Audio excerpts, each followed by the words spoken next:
সেটা আপনার ব্যাপার। শীতল, অনেক হয়েছে, চলো আমার সাথে। হাত ছাড়ুন আমার। ছেড়ে দেওয়ার জন্য ধরিনি। হাত ছাড়ুন, তা না হলে। কি করবে শুনি? শীতল রাজের গালে ঠাস করে থাপ্পড় দিল। এবার কি করতে পারি তা বুঝতে পেরেছেন? তুমি কি ঠিক আছো? তুমি আমার গায়ে হাত তুললে। আমি ঠিক আছি, এর থেকেও বড় কিছু করতে পারি। আপনার মুখ আমি দেখতে চাই না। আপনি শুধু একটা রেপিস্ট। জানোয়ারও আপনার থেকে ভালো। শীতল, দয়া করে থামো। এই শব্দ আর বলো না, আমি শুনতে চাই না। তুমি রাগে ভুল করে এমন জঘন্য কাজ করেছে, আমি অনুতপ্ত। আমাকে শাস্তি দাও, তবু আমার থেকে দূরে থেকো না। আমি তোমার ছেড়ে বাঁচবো না, আমি তোমাকে ভালোবাসি। শীতল চিৎকার করে বলল। ঘৃণা করি আমি আপনাকে। আপনি একটা রেপিস্ট, রেপিস্ট অ্যান্ড রেপিস্ট। দূরে যান আমার জীবন থেকে। রাজ চিৎকার করে ফ্লোরে বসে পড়ল। শীতলের পা ধরে বলল। আমাকে এত বড় শাস্তি দিও না। আমার একটা ভুলের জন্য আমাকে এত বড় শাস্তি দিও না। তুমি তো আমাকে ভালোবাসো। কে বলেছে আমি আপনাকে ভালোবাসি? আমি জাস্ট হেট করি আপনাকে। তাহলে এতদিন কি করেছে তুমি? আমার প্রতি কিসের টান ছিল তোমার? অভিনয়। অভিনয়? হ্যাঁ, অভিনয়। আমি অভিনয় করেছিলাম। আপ- আপনি আপনি আমায় রেপ করে বিয়ে করেছিলেন। চাইলে আমি আপনাকে মারতে পারতাম, বাট তা করিনি তো আমি। একেবারে মারা গেলে এতটা কষ্ট দিতে পারতাম না যতটা আজ দিতে পেরেছি। এতদিন নাটক করে আপনার মনে জায়গা করে নিয়েছি, এখন আর এই জায়গা খালি করে চলে এসেছি আমি। এটাই আমার প্রতিশোধ। রাজ আবারও শীতলের পা জড়িয়ে ধরে বলল। শীতল, বন্ধ করে সব নাটক। আমাকে মাফ করে দিয়েছো অনেক আগে। তুমি আমাকে ভালোবাসো, এটাই সত্যি। প্লিজ চলো আমার সাথে। আর এখন কোনো নাটক করো না তুমি। আমি আর সইতে পারছি না। শীতল রাজের থেকে নিজের পা ছাড়িয়ে নিল আর বলল। আমি বলেছি তো যাব না। যাব না মানে যাব না। কতবার বলবো আমি আপনাকে ঘৃণা করি? আপনি আমার উপর প্রতিশোধ নিয়েছেন, তাই আমিও আপনার থেকে প্রতিশোধ নিয়েছি। ব্যাস, চলে যান আপনি এখান থেকে। আমি জানি এসব তোমার মনের কথা নয়। তোমাকে দিয়ে এসব বলানো হচ্ছে। তোমার বাবা মা আরও রোদ এসব তোমাকে দিয়ে করাচ্ছে। তারা তোমাকে নিশ্চয়ই ভয় দেখিয়েছে। আমাকে কেউ ভয় দেখায়নি। আমি কোথাও যাব না। আপনার মতো জানোয়ারের সাথে তো যাওয়ার প্রশ্নই ওঠে না। শীতলে উপরে ওঠার জন্য পা বাড়ালো, বাট রাজ শীতলের হাত ধরে ফেললো আর বলল। আমি তোমাকে নিয়ে যাবো আমার সাথে, এটাই ফাইনাল। রোদ গিয়ে রাজের হাত ধরলো শীতলের হাত ছাড়ার জন্য। শীতলের বাবা মাও বলল শীতলের হাত ছেড়ে দিয়ে চলে যেতে। আমি যাবো না একা এখান থেকে। শীতলের সাথে একা কথা বলতে চাই আমি, তারপর যাবো এখান থেকে। তা না হলে আমার মৃত্যু ছাড়া এখান থেকে কেউ নিয়ে যেতে পারবে না। রোদ রাজের কলার ধরে বলল। আজকে তোকে মেরেই ফেলবো, তাহলেই সব ঝামেলা শেষ। রোদের বাবা মা রোদকে আটকালো আর পারমিশন দিল 5 মিনিট আলাদা কথা বলার জন্য। রাজ শীতলের রুমে দাঁড়িয়ে আছে। শীতল বেডে বসে আছে।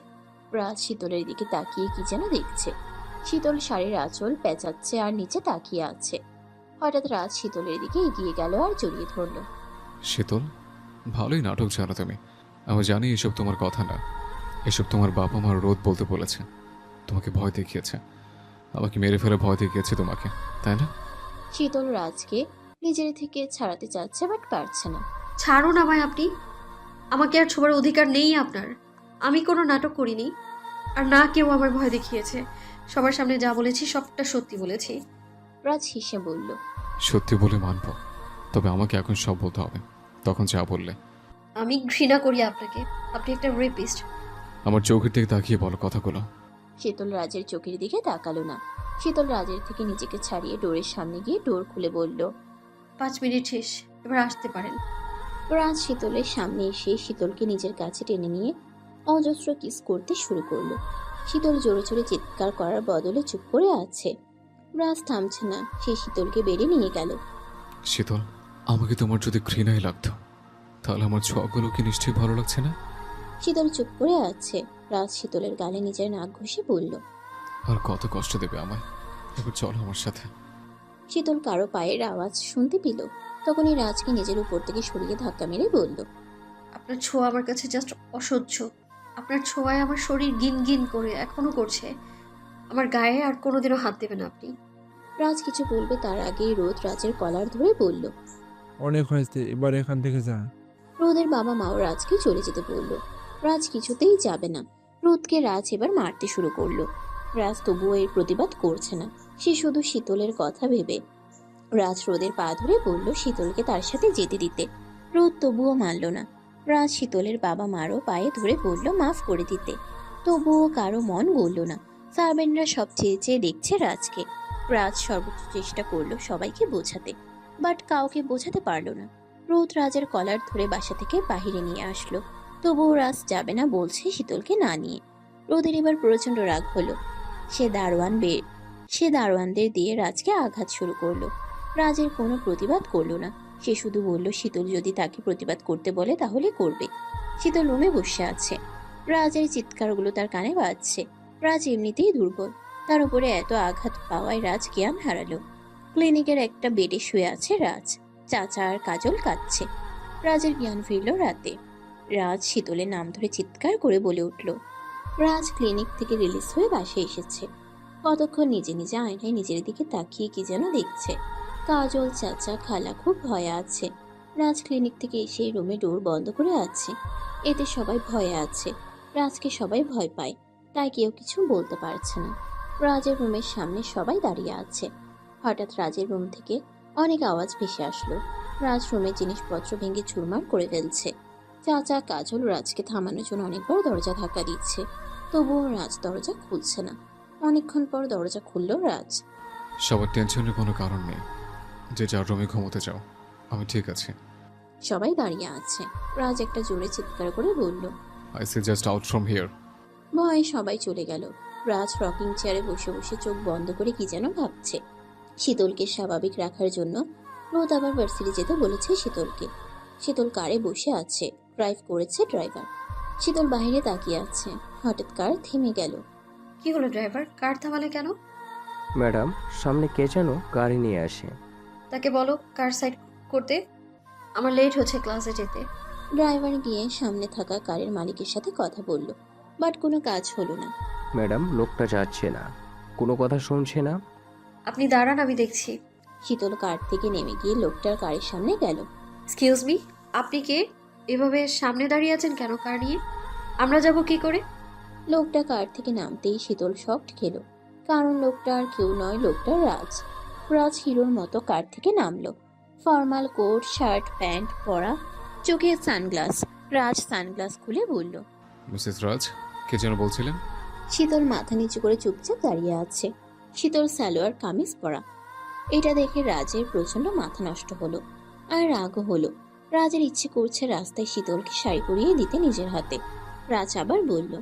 মিসেস রাজ, কথা বলছেন না কেন? এমনিতে তো আপনি বেশি কথা বলেন। আমার লেট হচ্ছে, আসছি আমি। আপনি কারটা সাইড করুন প্লিজ। কি বললে? তোমার লেট হচ্ছে আর আমাকে বলছে কার সাইড করতে? শীতল চুপচাপ মাথা নিচু করে আছে। সাহসের বকির পাঠা থাকলে আমার কারের সামনে দিয়ে তোমার কারকে নিয়ে যাও। দেখুন আপনি বাড়াবাড়ি করছেন। কি? আমি বাড়াবাড়ি করছি? জি হ্যাঁ। ঠিক আছে ডার্লিং, বাড়াবাড়ি কাকে বলে এটা দেখাচ্ছে। রাজ শীতলকে অবাক করে দিয়ে তাকে কোলে তুলে নিল। কি করছেন কি? ছাড়ুন আমায়, লোকে দেখলে কি বলবে? দেখুক, দেখার জন্যই তো করছে। আর কে কি বলবে? নিজের বউকে কোলে তুলে নিয়েছে, কারাতে বড় বুকের বাটা যে রাজকে কিছু বলবে? শীতল জোরে জোরে বাঁচাও বাঁচাও করে চিৎকার শুরু করলো। ডার্লিং, তোমার গলার আওয়াজ তো কম কেন? ভলিউমটা বাড়াও প্লিজ। ভালো হবে না বলছি, ছাড়ুন প্লিজ। আমি কিন্তু লোক জড়ো করব। রাজকে ভয় দেখাচ্ছ? খবরদার ডালি বলে রাখবেন না একদম। আমাকে বাজে লোকের মতো একদম ডাকবেন না। কি বলে যে আমি ভালো লোক? আমার বউ বলে আমি বাজে, আমার শ্বশুর শাশুড়ি বলে আমি বাজে, আমার একমাত্র শ্যালকে বলে আমি বাজে। রাজ শীতলকে কোলে নিয়ে নিজের কারের সামনে বসিয়ে দিল। যেতে দিন আমায়, ক্লাস আছে, আমার লেট হচ্ছে। রাজ সিট বেল্ট বাঁধতে বাঁধতে বলল। আজকে ভার্সিটি যাওয়া হবে না তোমার, তুমি আমার ক্লাস করবে। আজকে আমি তোমাকে রোমান্সের চ্যাপ্টার শেখাবো। আমার দরকার নেই আমার ক্লাসের, ছাড়ুন আমায় প্লিজ। রাজ বেল্ট বাঁধা শেষ করে শীতলের খুব কাছে বসে বলল। আমাকে কাল তুমি ক্ষত বিক্ষত করেছ, আমার হৃদয়ে রক্ত ছড়িয়েছ। শরীরে ব্যথা তো আমার কাছে কিছুই না, মনে ভীষণ ব্যথা করছে ডার্লিং, যেটা তুমি সারাবে। তোমার মিষ্টি ঠোঁটের ছোঁয়া আর তোমার গায়ের পারফিউমের মতো নেশাগ্রস্ত সুবাস হলো ঔষধ আমার মনের ব্যথা সারানোর জন্য। রাজ কথাটা বলেই শীতলের কপালে চুমু খেল। শীতল চুপচাপ বসে আছে চোখ বন্ধ করে, তার চোখ থেকে পানি পড়ছে। রাজ ড্রাইভ করছে, আর শীতল মাথা নিচু করে বসে আছে রাজের পাশে। রাজ রোডের থেকে বেশি শীতলের দিকে তাকাচ্ছে নেশাগ্রস্তের মতো, যেন কতকালে নেশার জন্য রাজের হৃদয় হাহাকার করছে। রাজ শীতলের এক হাত ইতিমধ্যে নিজের করায়ত্তে করে ফেলেছে। রাজ একটা বাংলো বাড়ির সামনে শীতল নিয়ে এলো। রাজ কার থেকে নেমে শীতলকে নামার জন্য কারের ডোর ওপেন করলো। নামো ডার্লিং। শীতল কোনো রেসপন্স দিল না। রাজের প্রচন্ড রাগ হয় যখন তার কথা কেউ না শুনে। রাজ চিৎকার করে বলল। নামছো না কেন? শীতল আচমকা চমকে গিয়ে কান্না করে দিল ভয়ে। রাজ নিজেকে বলল। কন্ট্রোল রাজ, কন্ট্রোল। রাজ শীতলকে কোলে তুলে নিল আবার। শীতল চোখ বন্ধ করে আছে ভয়ে। কোনো বাধা দিতে পারছে না ভয়ে। শীতল জানে রাজ এক রক্ষা।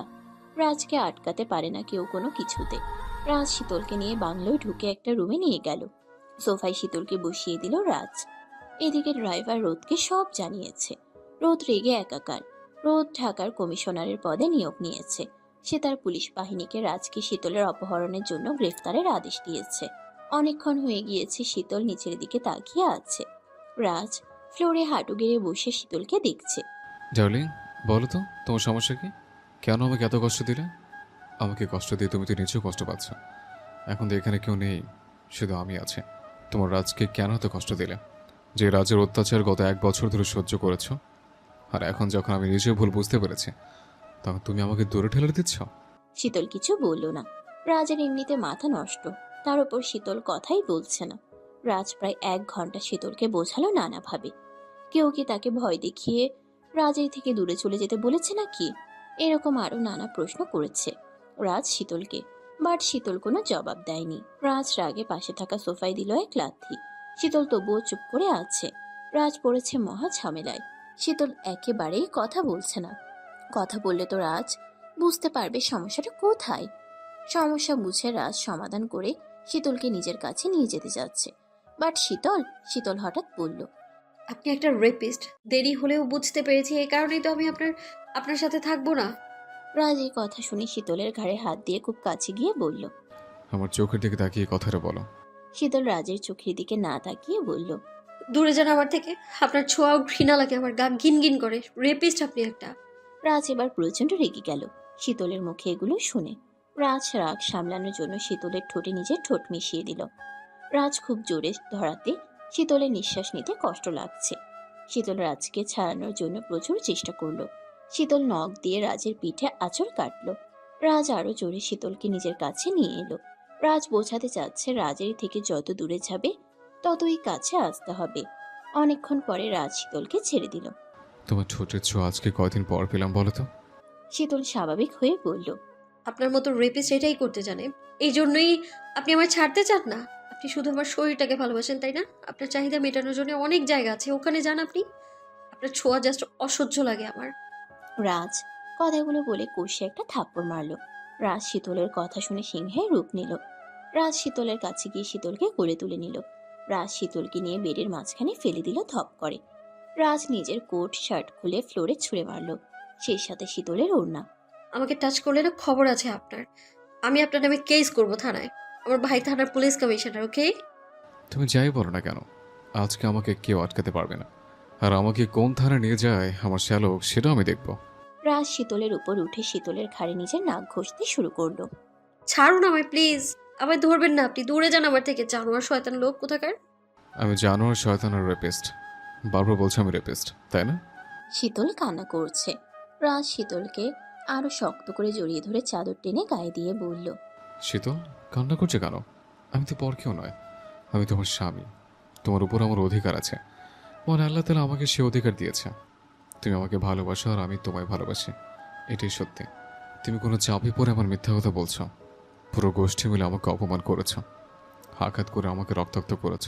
আমি কিছুই বলিনি, শুধু চুপচাপ সহ্য করেছি। নইলে রাজের গায়ে হাত তুলে এমন বুকের পাঠা কারণ এই দুনিয়াতে কলিজা ছিঁড়ে ঘাড় থেকে মাথাটা আলাদা করে ফেলবো, এমন কথা কেউ ভাবলে?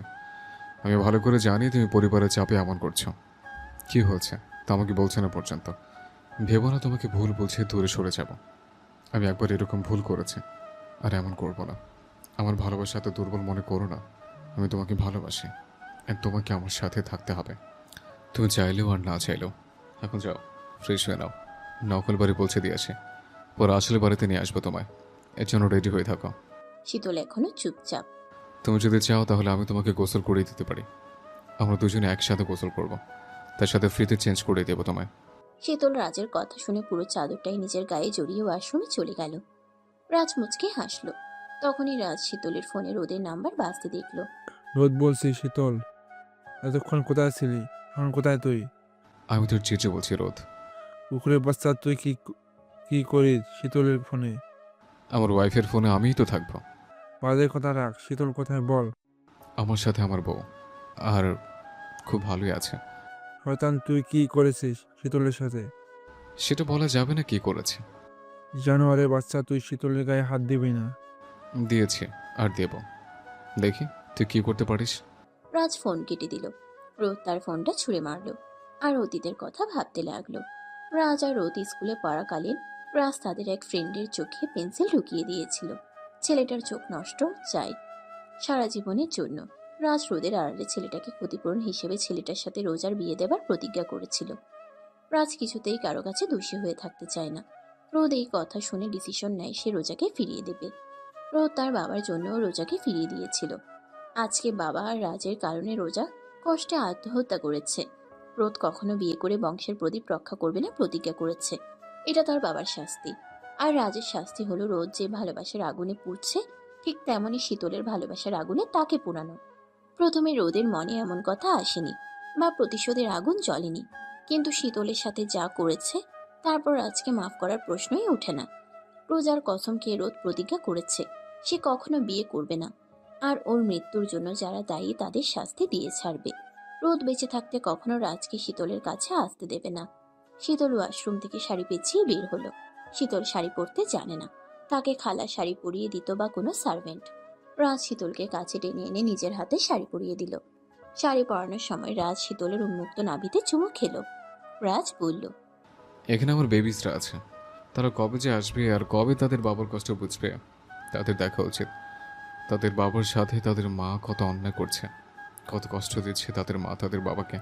রাজ মন ভরে শীতলের নাভিতে চুমু খেলো। শীতল শিহরিত হয়ে রাজের চুল মুঠি দিয়ে ধরল। রাজ শীতলকে কোলে নিয়ে কারে বসালো। রাজ শীতলকে তাদের বাড়ির সামনে নামিয়ে দিল। শীতল কিছু না বলে চুপচাপ হেঁটে যাচ্ছিল। ডার্লিং, শীতল পেছনে তাকালো। এখন আপাতত নকল বাড়িতে থাকো, খুব শীঘ্রই রহস্য উদ্ঘাটন করে তোমাকে নিজের কাছে নিয়ে আসবো। কোনো চিন্তা করো না, ঠিক মতো খেয়ে দিয়ে নাকে সর্ষে মেখে শান্তিতে ঘুমাও। I love you, I can not live without you. শীতল বাড়িতে ঢুকে গেল। রাজ চলে গেল কিছুক্ষণ তাকিয়ে থেকে। রোদ বারান্দা থেকে এসব দেখছিল আর লুচির মতো ফুলছিল। সে বেঁচে থাকতে এই জীবনে কখনো রাজ আর শীতলকে এক হতে দেবে না। রোদ ওয়ালেট থেকে রোজার ছবি বের করে দেখলো এক পলক। তার চোখ দিয়ে এক ফোঁটা পানি বের হলো।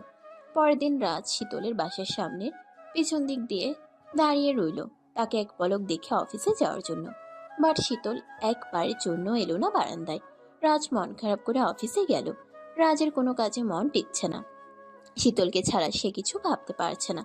ইচ্ছে করছে রোদকে মার্ডার করে শীতলকে নিজের কাছে নিয়ে আসতে।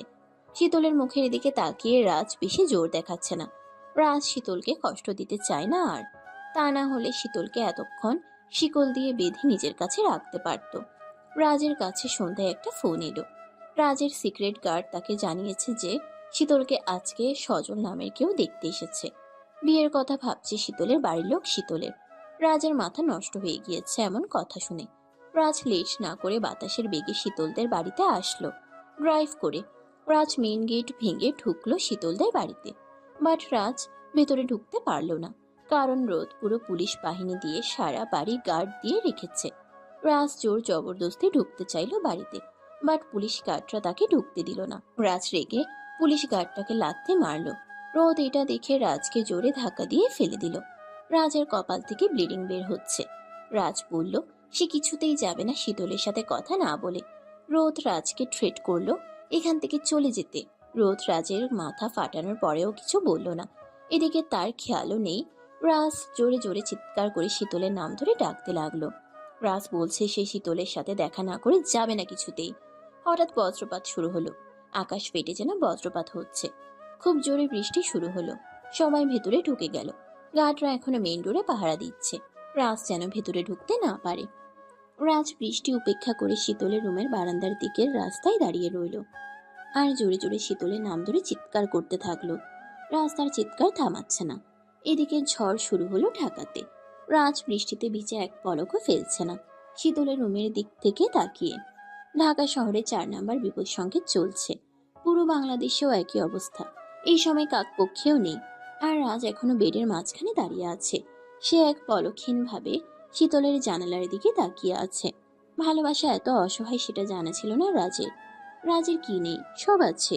প্রতিপত্তি, শক্তি, ক্ষমা সব আছে। তবুও সে তার ভালোবাসাকে জয় করতে পারছে না। এক সময় যার ভালোবাসাকে দূরে ঠেলে দিয়েছিল, যাকে মানুষ পর্যন্ত ভাবেনি, শুধু একদলা মাংসের পিণ্ড ভেবে প্রতিশোধ নিয়েছে। ঘা শুকুতে শুকুতে নতুন আরেক ঘা যাকে দেওয়া হয়েছিল, আজকে তার জন্য নিজের শরীর বারবার ক্ষতবিক্ষত হচ্ছে। এত কষ্ট কেন জীবনে ভালোবাসার জন্য? কেউ কি বলতে পারো রাজকে? রাজের কোনো জ্ঞান নেই চারদিকে কি হচ্ছে। সে আপন মনে শীতলকে এক পলক দেখার জন্য দাঁড়িয়ে আছে। চোখ থেকে অনবরত পানি পড়ছে, যেটা বৃষ্টির পানিতে ধুয়ে মুছে যাচ্ছে। রাজের মন বলছে শীতল তাকে অনুভব করছে। তারা যে একই দেহে দুটি প্রাণ। রাজ জানে শীতল তার মতো জানোয়ার অমানুষকেই ভালোবাসে। তবে কিসের জন্য তাদের ভালোবাসার জয় হচ্ছে না? কেন উপরওয়ালা বারবার পরীক্ষা নিচ্ছে তাদের? একবার রাজকে দিয়ে পরীক্ষা, আরেকবার শীতলকে দিয়ে পরীক্ষা। রোদ উপর থেকে দাঁড়িয়ে দাঁড়িয়ে দেখছে আর হাসছে। রোদ এখন বিকৃত কীটে পরিণত হয়েছে। রোজার ছবিটা দেখে দেখে সে রাজের কষ্ট অনুভব করছে। রাজ এক পর্যায়ে আবারও চেষ্টা করলো মেইন ডোর ভেঙে শীতলের কাছে যাওয়ার। প্রায় 30 জন লোকের সম্মুখীন হতে হয়েছে তাকে। সবাইকে সামনে থেকে সরাতে সরাতে তার ক্লান্ত হয়ে যাওয়ার কথা, অথচ সে ক্লান্ত নয়। এ কি তাহলে অন্ধপ্রেমের শক্তি? রাজ পাগলের মতো সবাইকে আঘাতের পর আঘাত করছে। সব কটাকে মেরে তক্তা বানাচ্ছে রাজ। রোদ বিষয়টা দেখছে। রাজ সামনে থাকা সবাইকে আঘাত করে প্রতিরোধ করলো। শীতলের কাছে যাওয়ার রাস্তা, চারদিকে বৃষ্টির পানি লাল হয়ে গিয়েছে। রাজ আর শীতলের ভালোবাসার প্রমাণস্বরূপ। রাজ চিৎকার করে বলল, আরও কেউ কি আছে যে আমার ভালোবাসার পথে দাঁড়াবে? এমন সাহস আরও কারো আছে? রাজ শীতলের নাম ধরে চিৎকার করে বলল, শীতল, কোথায় তুমি? তোমার জানো রমানুর সাপের কাছে চলে এসো। আমার যা সহ্য হচ্ছে না। আমি রক্তের বন্যা বইয়ে দেবো যদি তুমি না আসো। শুনতে পাচ্ছ? তোমার কাছ থেকে কেউ আমাকে আলাদা করতে পারবে না। মৃত্যু ছাড়া আমি আজকে তোমায় এখান থেকে না দেখে যাব না। রাজ রাস্তার সাইডে এসে হাঁটু গেড়ে মাথায় হাত দিয়ে নিচে বসে কাঁদছে। হঠাৎ সে মাথায় কিছু অনুভব করলো। রাজ পেছনে ফিরে রোদকে দেখতে পায়। রাজ আঘাত করতে চেয়েও করেনি, শুধু শীতলের মুখের দিকে চেয়ে। রাজ আবারও শীতলের বারান্দার দিকে তাকালো। রাজ দেখতে পেল শীতল লাল শাড়ি পরে রোবটের মতো দাঁড়িয়ে আছে মাথা নিচু করে। রাজের ঠোঁটে হাসি ফুটলো। পৃথিবীর কোনো কিছুতে তার খেয়াল নেই। হঠাৎ সে অনুভব করলো পিঠে ব্যথা হচ্ছে, তবুও তার এদিকে খেয়াল নেই। রোদ সেই সুযোগে ইশারা দিয়ে গার্ডদের কিছু একটা বলল। রাজকে গার্ডরা পেছন দিকে চেপে ধরে একেবারে রোডের মাঝখানে ফেলে দিল। রাজ কিছু বোঝে ওঠার আগেই একটা ট্রাক এসে তাকে ধাক্কা মেরে রোডের পাশে ফেলে দিল। পুরো রোড রাজের রক্তে ভিজে যাচ্ছে। রাজের সেদিকে খেয়াল নেই, তার ঠোঁটে এখনো হাসি। শীতল এই দৃশ্য দেখার আগে বারান্দা থেকে সরে রুমে এলো। শীতল রোবটের মতো রুমের মাঝখানে এলো। তারপর নিজেই নিজের শাড়ি খুলে ছুঁড়ে মারলো ফ্লোরে। শীতল ডোর লক করে সোজা বেডের নিচে বসে পড়ল। শীতলের চোখ থেকে পানি পড়ছে, বুক ফেটে কান্না আসছে তার। আমাকে ক্ষমা করে দিন আপনি। আমাকে ভুল বুঝে চলে যান আপনি। আমরা আর কখনোই এক হতে পারবো না। শীতল কিছুদিন আগের কথা ভাবতে লাগলো। রাজের ফোন আসা মাত্রই শীতল ফোন রিসিভের জন্য হাত বাড়ালো। তখনই রোদ আর বাবা মা রুমে প্রবেশ করলো। রোদ শীতলের হাত থেকে ফোন ছুঁড়ে ফেলে ভেঙে ফেললো। শীতল অবাক হয়ে তাকালো সবার দিকে। দেখ শীতল, সোজা কথা সোজাভাবে বলছি আমি। তোর আর রাজের কথা আমি সব শুনেছি ক্লিনিকের আড়াল থেকে। রাজ তোকে রোদ কিছু থেমে বলল, রেপ করে বিয়ে করেছে। রোজার মৃত্যুর প্রতিশোধ নিয়েছে ও। ভাইয়া সেসব পুরনো কথা। এখন উনি ভালো হয়েছে, নিজের ভুল বুঝতে পেরেছে সে। পুরনো কথা না নতুন কথা সে সব জানি না আমরা। রাজ আর তোর সম্পর্ক এখানেই শেষ। রাজের কাছে তোকে আর পাঠাবো না আমরা। শীতল বিষম খেয়ে বলল, কি সব যাতা বলছে ভাইয়া? আমি ওনার স্ত্রী আর উনি আমার স্বামী। আমার ঠিকানা উনি। রোদ যা বলছে সে সব ঠিক বলছে মা। আমি তোকে বলেছিলাম একদিন রাজকে স্বামীর মর্যাদা দিতে। এখন আমি বলছি তুই সব ভুলে যা। এই মিথ্যা সম্পর্ক থেকে বেরিয়ে আয়। তোকে একটা রেপিস্টের সাথে থাকতে দিতে পারি না আমরা। মা কি বলছে এসব? উনি যাই হন আমার স্বামী তো। আমি ওনার সাথেই থাকবো মনে প্রাণে। উনি আমাকে, আমি ওনাকে স্বামী হিসেবে মানি, মেনে নিয়েছি আমি। দেখো মা, এতদিন আমরা তোমাকে ভুল বুঝেছি। আমরা আসল ঘটনা জানতাম না। তোমার কোনো দোষ নেই। এখন তোমার পাশে আমরা সবাই আছি। তুমি ভয় পেও না। ওকে ডিভোর্স দিয়ে দাও। 1 বছর যাবৎ ও তোমার সাথে অন্যায় করেছে, অত্যাচার করেছে, আর না। শীতল ডিভোর্সের কথা শুনে চমকে গেল। আমি তোমাদের কোনো কথা শুনতে চাই না। আমার স্বামী নামে কোনো কথা আমি শুনতে চাই না। আমি চলে যাচ্ছি তোমাদের বাড়ি থেকে, আমার স্বামীর বাড়ি। শীতল এক পা এগুতেই রোদ বলল। আর এক পা এগুলোই তুই রাজের ধ্বংস দেখবি। শীতল ফিরে তাকালো। জানোয়ারকে রেপের দায়ে জেলে পাঠা সারা জীবনের জন্য। ওর মান সম্মান নষ্ট হয়ে রাস্তায় গড়াগড়ি খাবে। তুই এটাই চাস? চুপ করো ভাইয়া, কি বলছো এসব? এমন কথা বলো না। ওনার বিন্দু পরিমাণ ক্ষতিও আমি চাই না। তাহলে আমরা যা বলবো তাই করবে তুমি? কথা দাও। তোর ভাই আর বাবা ঠিক বলছে শীতল, তোর হাতে সব কিছু। ওই জানোয়ারকে মাফ করে দেব যদি যদি তুই আমাদের কথা না শুনিস। এখন তুই ডিসিশন নে, কি করবি? শীতল ফ্লোরে বসে পড়ল। আমাদের মাঝে যে সব কথা হয়েছে তার আজকে বলবি না, খবরদার। তাহলে আমাদের সে খারাপ কেউ হবে না। কখনো ফিরে যাবে না তুমি। আর কিছু বলবে না রাজকে। আমরা যা বলবো তাই বলবে ওকে প্রয়োজনে। শীতল কান্না করতে শুরু করলো। আর একটা কথা মাথায় ঢুকে নে, যদি কখনো তুই রাজের কাছে ফিরে যাওয়ার চিন্তাও করিস তো আমাদের মৃত্যুর জন্য তুই দায়ী থাকবি। বাবা মা সহ আমি ফাঁসিয়ে দেবো গলায়, খোদা তার আর কসম। শীতল অবাক হয়ে তাকালো সবার দিকে। কথাগুলো মাথায় ঢুকে নি। কখনো ওর কাছে যেতে বা কিছু বলতে পারবি না নিজের ইচ্ছায়। রাজের মতো জানোয়ারকে ফাঁসিতে ঝুলিয়ে দিতে ইচ্ছে করছে। এত বড় সাহস ওর! ও আমার একমাত্র আদরের কলিজার বোনের সাথে এমন জঘন্য কার্যাবলী করেছে। শুধু তোর দিকে তাকিয়ে ছেড়ে দিলাম। কিছুদিন দূরে থাকলে রাজকে ভুলে যাবি। তোর নতুন জীবন শুরু হবে। শীতল সেদিন অনেক কান্না করে সবাইকে বুঝিয়েছিল। রাজের মতো পা ধরে পর্যন্ত ভিক্ষা চেয়েছিল রাজের কাছে ফিরে যেতে, বাট কেউ তা বোঝেনি। শীতল তখন জ্ঞান হারিয়েছিল। বাস্তবে ফিরে এসেও শীতল কাঁদতে কাঁদতে জ্ঞান হারালো। সবাই শীতলের রুমের ডোর ভেঙে ভেতরে ঢোকার চেষ্টা করছে। সকালে রাজের জ্ঞান ফিরল ক্লিনিকে। চাচা রাস্তা থেকে রাজকে তুলে এনে ক্লিনিকে নিয়ে এসেছে। মাথায় ব্যান্ডেজ করা রাজের, বুকেও ব্যান্ডেজ করা। জ্ঞান ফিরে রাজ চুপচাপ আতশোয়া অবস্থায় বসে আছে, চোখ বন্ধ করে। রাজ হঠাৎ স্বাভাবিক হয়ে বলল, চাচা, শীতল এখন কোথায়? ঢাকাতে আছে না পুরো গোষ্ঠী কোথাও লুকিয়ে রেখেছে? ওরা কেউ নেই। শীতলকে নিয়ে তোমার ভয়ে ঢাকা ছেড়ে ময়মনসিংহে গিয়েছে। রাজ হাসতে হাসতে বলল, রাজকে ওদের এত ভয়? আমার ভালোবাসাকে আমার থেকে লুকিয়ে রেখেছে। চাচা ময়মনসিংহে যায় না অনেকদিন ধরে। ময়মনসিংহের পাহাড় দেখি না অনেকদিন ধরে। মুক্তা গাছের মনটা খায় না কতদিন ধরে। গেট রেডি, কারণ ময়মনসিংহে যাব। শীতল তাদের ময়মনসিংহে পুরনো বাড়িতে দাঁড়িয়ে আছে বারান্দায়। বারান্দা থেকে ব্রহ্মপুত্র নদের রূপ দেখছে সে, আর রাজকে ফিল করছে। হঠাৎ সজল এসে বলল, হাই শীতল, হোয়াটসঅ্যাপ। শীতল পেছন ফিরে তাকালে সজল বলল, আমাদের বিয়ের জন্য তৈরি তুমি? তোমাকে কিছু বলার আছে। কি বলবে? ছোট থেকে আমরা দুজন দুজনকে চিনি। এর বাইরেও কিছু আছে। তোমার বিয়ে হয়েছিল তাই তো? শীতল দীর্ঘ নিঃশ্বাস নিয়ে বলল, আমি একজনের ব্যবহৃত। তার চেয়ে বড় কথা হলো আমি ভার্জিন নই। সজল হেসে বলল, এইসব ভার্জিনিটি 16 টাকা দিয়েও পাওয়া যায়, তুমি জানো? প্রত্যেক দিন ইচ্ছাকৃত কত স্কুল পড়ুয়া মেয়ে তাদের বয়ফ্রেন্ডের কাছে ভার্জিনিটি ছাড়ায়। সেখানে তোমাকে জোরপূর্বক। যাই হোক এসব তুচ্ছ বিষয় নিয়ে আমি সময় নষ্ট করতে চাই না, কারণ আমি তোমায় ভালোবাসি। রাজ ময়মনসিংহে এসে পড়েছে দুপুরের মধ্যেই। ময়মনসিংহে পা রেখেই বলল, আমার ভালোবাসাকে নিজের জন্মভূমি থেকে জয় করব। দুনিয়ার কোনো শক্তি আটকাতে পারবে না। শীতল বিছানায় বসে বসে কাঁদছে। সে কি করবে না করবে ভাবতে পারছে না। রাজের জায়গায় অন্য কাউকে কিভাবে দেবে সে? সে যে রাজকে জীবনের থেকেও বেশি ভালোবাসে। রাজের কষ্ট শীতল নিজের চোখে না দেখলেও তার অনুভূতি বলছে সে ভালো নেই। 2 দিন পর রাজ খুঁজে পেল শীতলের বাড়ির ঠিকানা। রাজ লেট না করে শীতলের বাড়ির পেছন দিকে গেল ড্রাইভ করে। শীতলের রুম আন্দাজ করতে পেরেছে কিছুটা রাজ। রাজের মন বলছে শীতল ঠিক নেই। রাজের মন বলছে শীতল ঠিক এই পাশেই আছে। শীতলদের বাড়ির পাশ দিয়ে শান্তশিষ্ট ব্রহ্মপুত্র নদ বয়ে যাচ্ছে। রাজ হঠাৎ শীতলকে দেখতে পেল। শীতল জানালায় দাঁড়িয়ে কাঁদছে। রাজ সেটা পরিষ্কার দেখতে পেল। রাজের বুক ফেটে যাচ্ছে শীতলের চোখের পানিতে। রাজ শীতলকে কিছুক্ষণ দেখেই চলে গেল।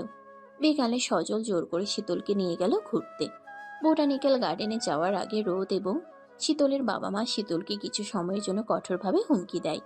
তারা বলে যদি সে সুযোগ পেয়ে রাজকে ফোন করার চেষ্টা করে তাহলে রোদ এবং তার বাবা মা মিলে তাকেও রাজকে একই দড়িতে ফাঁসি দেবে। শীতল ভাবতে পারছে না নিজের বাবা মা এমনকি ভাইও তার সাথে এমন বিহেভিয়ার করবে। শীতলকে পাশে বসিয়ে সজল ড্রাইভ করছে।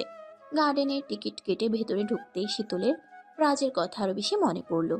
গার্ডেনটা এত সুন্দর জাস্ট বলার বাহিরে। সজল যে এত কথা বলতে পারে এটা তার জানা ছিল না। বকবক করেই যাচ্ছে আর করেই যাচ্ছে সজল। শীতলের মাথা ব্যথা করছে। একটা বাম হলে ভালো হতো, তাহলে মাথা ব্যথা থেকে মুক্তি পেত। হঠাৎ একটা ছোট ছেলে শীতলের ওড়না ধরে টান দিল। ছেলেটা দেখতে সেই রকমের কিউট।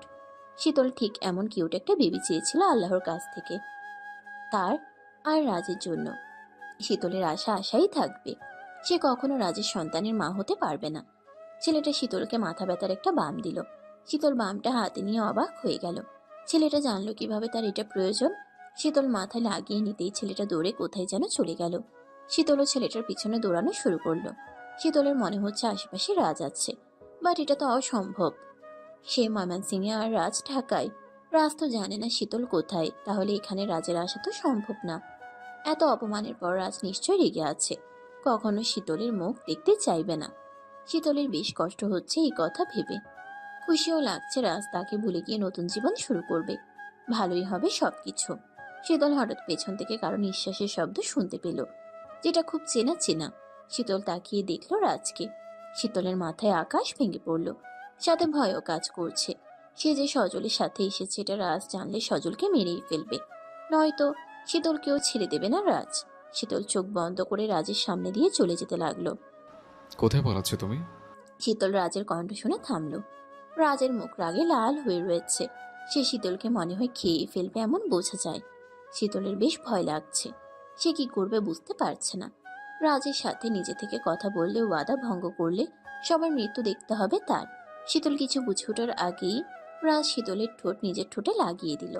আশেপাশে লোকজন নেই তেমন, চারদিকে শুধু সবুজ সবুজ গাছপালা, ফুল। সজল শীতলের জন্য আইসক্রিম কিনতে গিয়ে ফিরে এসে দেখে শীতল নেই। রাজ শীতলের ঠোঁটে অনেকক্ষণ চুমু খেলো। শীতল আটকালো না। সে তো নিজে থেকে কিছু করছে না, রাজ তাকে জোর করছে। রাজ শীতলকে খুব কাছ থেকে বলল, আমার নিঃশ্বাস বন্ধ হয়ে যাচ্ছিল 3-4 দিন ধরে তোমায় না দেখতে পেয়ে। আজ প্রাণ ফিরে এসেছে তোমাকে দেখে। তোমার স্পর্শের ছোঁয়ায় জীবন ফিরে পেয়েছে। শীতল চুপচাপ। সে রাজের দিকে একবার তাকিয়ে দেখলো শুধু। রাজের শরীর ভেঙে পড়েছে। রাজের উপর তার পরিবার অত্যাচার করে কি হাল করেছে। শীতল মনে মনে চাচ্ছিল রাজ যেন তাকে আরেকবার জড়িয়ে ধরে চুমো খায়, এতে তার কষ্ট লাঘব হবে কিছুটা। যেভাবে সেই কাজ। রাজ শীতলকে আবার জড়িয়ে ধরে আরো কিছুক্ষণ চুমো খেলো। রাজ বলল, কে জানে আমার শ্যালক তোমাকে আমার কাছ থেকে আরো কত জায়গায় লুকিয়ে রাখে, আর আমি তোমাকে দেখতে না পেয়ে মরে যাব। তুমি কিভাবে পাচ্ছ আমাকে ছেড়ে থাকতে? আমি তো এক মুহূর্তে পাচ্ছি না তোমাকে ছাড়া থাকতে। এক ফোঁটা পানিও খেতে পাচ্ছি না তোমায় ছাড়া। আমায় যেতে দিন, আমি আপনার সাথে কথা বলতে চাই না। রাজ রেগে বলল, আমি তোমায় না দেখে থাকতে পাচ্ছি না। আর তুমি কি না? যাই হোক, তোমায় কিছু বলতে হবে না, সব সমাধান আমিই বের করব। তারপর তোমাকে আমার কাছে নিয়ে আসবো। শীতল চিৎকার করে বলল, কি চান আমার কাছে আপনি? আমি আপনাকে ঘৃণা করি শুধুমাত্র, আমার থেকে দূরে থাকুন আপনি। শীতল দৌড়ে চলে গেল। সিএনজি নিয়ে সজলকে কিছু না বলেই চলে গেল বাড়িতে শীতল। রাজ শীতলকে বলেছিল সকালে যেন শীতল নিজ হাতে রান্না করে নিয়ে আসে রাজের জন্য। রাজ ততক্ষণ পর্যন্ত কিছুই খাবে না। প্রতিজ্ঞা করেছে রাজ শীতলের হাত দিয়ে খাবে সে। মরে গেলেও এক ফোঁটা পানি পান করবে না সে। শীতল সোজা গিয়ে নিজের রুমে গিয়ে দরজা বন্ধ করে ফেলল। সে কিছু ভাবতে পারছে না। শীতল ড্রয়ার থেকে ব্লেড বের করে নিজের হাত কেটে ফেলল। হাত দিয়ে রক্ত পড়ছে। শীতলের মুক্তি আজকে। সব দুঃখ আজ মুছে যাবে তার। কারোর ওপর কোনো অভিযোগ নেই তার। রাজের কথা মনে পড়ছে শীতলের। রাজ শীতলের মৃত্যুর কথা শুনে পাগল হয়ে যাবে হয়তো। শীতলের হাতের ব্যথা কিছুই না, মনের ব্যথায় যে রক্তক্ষরণ হচ্ছে সেটা যে কতটা কষ্টদায়ক তা যদি কেউ বুঝতে পারত। শীতলের রক্তে ফ্লো ভেসে যাচ্ছে। শীতলের শুধু রাজের জন্য কষ্ট লাগছে। শীতলের কিছু হলে তো রাজ পাগল হয়ে যাবে। রাজ শীতলের সাথে যে জঘন্য কাজ করেছিল তা নিজের জ্ঞানে করেনি, সে তো এখন অনুতপ্ত। মানুষ মাত্রই ভুল করে। শীতল চেয়েছিল ভাগ্যকে মেনে নিয়ে রাজকে নিয়ে সুখে থাকতে, রাজের সংসার সামলাতে, রাজের বাচ্চার মা হতে। আফসোস এই জীবনে আর তা হলো না। মৃত্যুর পরে অন্তত রাজের হতে পারবে সে। এ আশায় শীতল আত্মহত্যার পথ বেছে নিয়েছে। বেঁচে থাকাকালীন রাজ ছাড়া অন্য কারো হতে চায় না সে। কাজের মেয়ে দরজা খুলে দেখা শীতল মেঝেতে পড়ে আছে, রক্তের গড়াগড়ি চলছে ফ্লোরে। কাজের মেয়ে এক চিৎকার দিল। শীতলকে ময়মনসিং এর মেডিকেলে ভর্তি করা হলো। শীতলের জ্ঞান ফিরেনি এখনো। শীতলের তেমন ক্ষতি হয়নি, বাট প্রচুর রক্ত বের হয়েছে। রক্তের গ্রুপ এ নেগেটিভ। এই ব্লাড পাওয়া যাচ্ছে না। রোদ ময়মনসিং এর পুরো তন্ন করে ফেললো, বাট কোথাও পাওয়া যাচ্ছে না। শীতলের অবস্থা আগে ভালো হলেও এখন খারাপের দিকে যাচ্ছে। রাজ রাতে এই খবর পায় তার গোপন সূত্র থেকে। শীতলের আর তার বাড়ির পরিস্থিতি জানার জন্য রাজ গোপন সিকিউরিটি লাগিয়েছে। রাজ এই খবর পাওয়া মাত্রই কার নিয়ে ড্রাইভ করে বাতাসের বেগে মেডিকেলে আসার জন্য রওনা দিয়েছে। রাজের মনে আতঙ্ক সৃষ্টি হয়েছে। রাজের হার্টে ব্যথা ফিল করছে, যেখানে শীতল আছে, যেখানে শীতলকে ফিল করে সে। ছোটবেলা 6 বছর বয়সে মা বাবার মৃত্যু দেখেছে সে। নিজের হাতে তাদের কবরে রেখেছিল সে। বোনকে নিজের হাতে মানুষ করেছিল সে। তাকেও অকালে কবরে রেখে আসতে হয়েছিল তাকে। নেশাগ্রস্ত সিচুয়েশনে প্রতিশোধের আগুনে যাকে বেশি ভালোবাসতো তার সাথে জঘন্য কাজ করেছিল সে। সে কি এমন করেছিল যার জন্য তার জীবনে এমন জাহান্নাম নেমে এসেছে? রাজার একমাত্র বেঁচে থাকার অবলম্বন হলো শীতল। সেই শীতলকেও কেড়ে নেওয়া হচ্ছে তার জীবন থেকে। শীতলের কিছু যদি হয়, পুরো ময়মনসিংহে আগুন লাগিয়ে দেবে সে। রাজ ড্রাইভ করছে খুব দ্রুত। রাজের এখন যত তাড়াতাড়ি সম্ভব শীতলের কাছে যেতে হবে। রাজ সামনে কিছুই দেখছে না। বাতাসের বেগে ড্রাইভ করছে সে। হঠাৎ একটা কার এসে রাজের কারকে ধাক্কা দেয়। রাজ কার থেকে ছিটকে পড়ে যায় একটা খাদে। রাজ একটা গাছের ডালে আটকে যায়। খুব শক্ত করে রাজ গাছের ডালে হাত রাখে। রাজ নিচের দিকে তাকিয়ে দেখে নিচে বিশাল খাদ। পড়ে গেলে নির্ঘাত মৃত্যু। রাজ নিজের জন্য চিন্তা করছে না, শীতলের জন্য চিন্তা করছে সে। রাজ আল্লাহর নাম নিয়ে বলল, হে আল্লাহ, আজকে তুমি আমার কাছে কথা দাও, যদি আমি এখান থেকে বেঁচে ফিরতে পারি তাহলে শীতলের জীবন থেকে আমাকে দূরে সরাবে না। যত ঝড় আসুক না কেন আমার সাথে থাকবে আর আমার শীতলকে আমার কাছে এনে দেবে। যদি তুমি চাও আমার শীতল আমার না হোক, তাহলে আমাকে মেরে ফেলো। আমি বেঁচে থাকাকালীন শীতলকে ছাড়া থাকতে পারবো না। এখন তুমি ডিসাইড করো, আমাকে বাঁচাবে নাকি তোমার কাছে নিয়ে যাবে। বেঁচে থাকলে শীতলকে আমার হতেই হবে, কেউ সেটা ঠেকাতে পারবে না। দরকার পড়লে রক্তের বন্যা বইয়ে দেব। রাজ আল্লাহর নাম নিয়ে ওঠার চেষ্টা করলো, বাট পারল না। উল্টো আরো নিচে নেমে গেল সে। রাজ হাল ছাড়লো না। সে আরো চেষ্টা করলো, তবুও উঠতে পারছে না। সে চোখ বন্ধ করে শীতলের ফেস কল্পনায় দেখলো। শীতলের চোখ, তার ঠোঁটগুলো রাজের চোখের সামনে ভাসছে। রাজ এবার শীতলের কথা মনে করে আল্লাহর নাম নিয়ে ওঠার চেষ্টা করলো। একদিকে ডালটাও ভেঙে যাচ্ছে, আর একটু বাকি আছে ভেঙে যাওয়ার। রাজ এবার আল্লাহর নাম নিয়ে ওঠার চেষ্টা করলো। এবার সে পারলো সফল হতে। রাজের পিঠের ছাল উঠে গিয়েছে। প্রচন্ড মৃত্যুর যন্ত্রণা অনুভব করছে সে। রাজ চোখ বন্ধ করে আল্লাহকে শুকরিয়া জানালো। আর শীতলের যেন কিছু না হয় সেজন্য আল্লাহর কাছে মিনতি জানালো।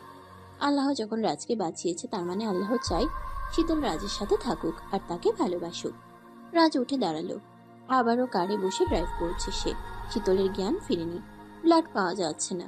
রাজের ব্লাড এ নেগেটিভ। রাজ মেডিকেলে গিয়ে শীতলের খোঁজ করলো। তথ্য অনুযায়ী সে শীতলের ওয়ার্ডের দিকে গেল। সেখানে গিয়ে রাজ শীতলের মা বাবাকে দেখতে পেল। রাজ দৌড়ে গেল সেখানে। শীতলের মা বাবা রাজকে বাধা দিল। রাজ তাদের পায়ে ধরলো আবার, যেন শীতলকে এক নজর দেখতে দেওয়া হয় তাকে। তখন এই রোদ এসে রাজের কলার ধরে রাজকে বলল, জানোয়ারের বাচ্চা, তুই এখানে কি করিস?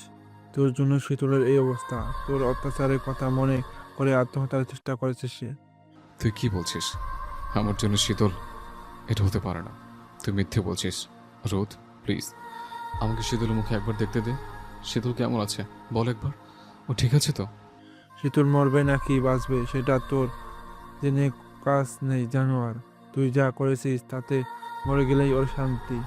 রাজ রোদকে বলল। চুপ কর, আর বলিস না, আমি শুনতে পাচ্ছি না। তখনই ডক্টর এসে বলল, মিস্টার রোদ, আপনি ব্লাডের ব্যবস্থা করেছেন? ও নেগেটিভ ব্লাড পাওয়া গিয়েছে। ডক্টর, আমি আমার পরিচিতদের বলেছি, তারা খুব তাড়াতাড়ি ব্যবস্থা করবে। দেখুন মিস্টার, রোগীর সিচুয়েশন ভালো না, তাড়াতাড়ি কিছু করুন। রাজ চোখের পানি মুছে বলল, আমার ব্লাড এ নেগেটিভ, আমি ব্লাড দেব। তুই কি করে ভাবলি আমি তোর রক্ত আমার বোনের শরীরে বইতে দেব? দরকার পড়লেও মরে যাবে। রোদ, তুই আমাকে যত শাস্তি দিবি সব মানব, বাট আমাকে ব্লাড দিতে দে। শীতলে কিছু হয়ে গেলে আমি কখনো নিজেকে ক্ষমা করতে পারবো না। কখনো যেতে দেব না। শীতল মরে গেলেও না। রাজ চোখের পানি মুছতে লাগলো। ডক্টর তাড়া দিচ্ছে, তবুও রোদ মানছে না। রাজ রোদের পায়ে পড়লো, তবুও রোদ মানছে না। রোদ রাজের কলার ধরে রাজকে বাহিরে নিয়ে গেল ওয়ার্ডের। রোদ বলেছে যদি সে আবার তাদের সামনে আসে তাহলে শীতলের অক্সিজেন মাস্ক খুলে ফেলা হবে। রাজ আর ভেতরে গেল না। সে ফ্লোরে বসে আল্লাহর দরবারে প্রার্থনা করছে যেন শীতলের কিছু না হয়। ডক্টর জানালো রোদকে ব্লাড পাওয়া গিয়েছে, শীতলকে ব্লাড দেওয়া হলো। রাজ গোপনে জানতে পারলো শীতল এখন আউট অফ ডেঞ্জার। রাজ আল্লাহর দরবারে শুকরিয়া জানালো। সে মেডিকেল থেকে বাইরে বেরিয়ে গেল। শরীর বেশ ক্লান্ত। রাজ এমনিতেই দুর্বল, তার উপর সে আবার ব্লাড দিয়েছে শীতলকে। শীতলের জ্ঞান ফিরেছে। সেই জ্ঞান ফেরার পর থেকে রাজের নাম নিচ্ছে বারবার। রোদের বেশ রাগ উঠল শীতলের উপর। বাবা মা বলল, রোদ, এখন শান্ত থাক। মেয়ে আগে সুস্থ হয়ে নিক। সুস্থ হয়ে কি হবে? আবার তো ওই জানোয়ারের কাছে ফিরে যাবে। দেখ শীতল, ভালো করে শুনে রাখ। তুই যদি কখনো রাজের নামও নিস তাহলে ওকে জেলে যেতে হবে, মান সম্মান হারিয়ে চিরজীবনের মতো। শীতল কিছু বলছে না, সে শুধু চোখের পানি ফেলছে। প্রায় 2 দিন পর শীতল সুস্থ হয়ে উঠল। এই 2 দিন রাস্তার লোকেদের দিয়ে শীতলের খোঁজ নিয়েছে। মাঝরাতে ওয়ার্ডের পাশে গার্ড বসে ঘুমোচ্ছে। রোদও চেয়ারে বসে আছে ওয়ার্ডের পাশে। শীতলের হালকা শব্দে ঘুম ভাঙল। সে খুব কাছ থেকে কারো নিঃশ্বাসের শব্দ শুনতে পেল। কেউ তাকে দেখছিল। শীতল চোখ অন করতেই রাজকে দেখতে পেল। শীতল চমকে গেল। রাজ এখানে গাড়ির মধ্য দিয়ে আসলো কিভাবে? রোদ ভাইয়া যদি রাজকে দেখে তাহলে মেরেই ফেলবে রাজকে। শীতল কিছু বলতে যাবে, ঠিক তখনই রাজ শীতলের মুখ বন্ধ করে দিল। রাজ শীতলের ঠোঁটে ঠোঁট মিশিয়ে রইল কিছুক্ষণ। যেও না, খুব ভয় পেয়ে গেছিলাম। কেন এমন করলে? কি হয়েছে তোমার, তাও বলছো না? শীতলের চোখের পানি দেখে রাজ বলল, আচ্ছা, কিছু বলতে হবে না তোমায়, আমি সব বের করব। ভাবছো এখানে কিভাবে এলাম? শীতল রাজের দিকে তাকালো। তোমার কাছে আসতে কেউ বাধা দিতে পারবে না। সকল বাধা পেরিয়ে তোমার কাছে আসবো, তুমি যেখানে থাকো না কেন। শীতল চোখের পানি ফেলছে শুধু।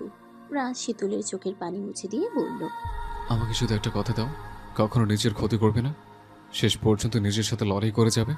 তোমার কি হয়েছে, কেন হয়েছে, এসব কিছু আমি আর জিজ্ঞেস করবো না কখনোই। তোমার উপর দিয়ে আর কখনোই প্রেশার দেবো না আমি। শুধু বলো নিজের কোনো ক্ষতি করবে না। শীতল তবুও কিছু বলছে না। রাজ শীতলের নীরবতা দেখে বলল, ঠিক আছে, তোমাকে কিচ্ছু বলতে হবে না, আমার কথা মাথায় রাখবে। আর আমি যা করব তোর সাথে তাতেও বাধা দিতে পারবে না তুমি। আর যদি নিজের কোনো ক্ষতি করো তাহলে তোমার ফ্যামিলির কী অবস্থা করব তা ভাবতেও পারবে না। শীতল চমকে তাকালো রাজের দিকে। এমন কিছুই করবেন আপনি, প্লিজ। এবারে খুকুমনের মুখ থেকে কথা বের হলো।